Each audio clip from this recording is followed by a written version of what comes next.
They were all right in there, but this one actually won pretty handedly. And we have the filmmaker with us, Don Boggs with Ripple of Hope. Come on down, Don. Whoa.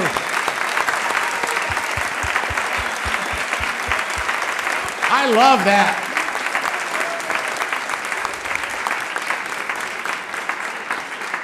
You know what? No brag, just fact. So, Don, what do you got to say about that? Anything? Sure. Yeah, give me the mic. I got lots to say. Thank you.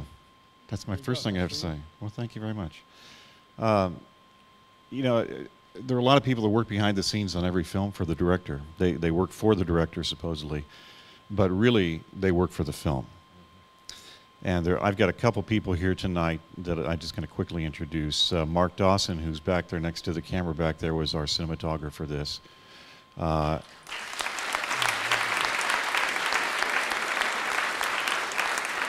Mark made the look of the film. He's the one who did that. David Armstrong, is Dave still here? Associate producer, way up in the back, waving his hand.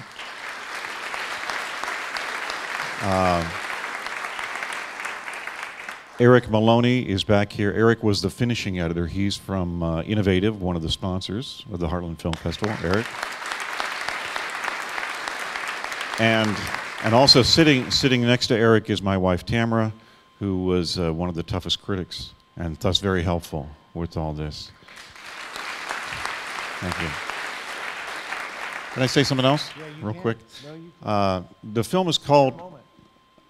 Thank you. The film is called A Ripple of Hope, and that name comes from a speech in South Africa that Robert Kennedy gave in 1966 at the height of apartheid. And we close the film with Robert Kennedy speaking those words, and the words go something like this: each time a person stands up against injustice, he sends forth a tiny ripple of hope.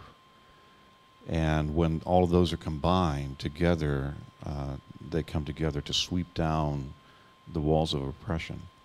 And I want to say that this past week, all of you volunteers and some sponsors and film goers and maybe even some filmmakers here, each of you in some way has created a tiny ripple of hope. And that's, I think, in many respects what Heartland is about. And together, it is making a difference. I thank you so much for this, Jeff. Thank you, Don.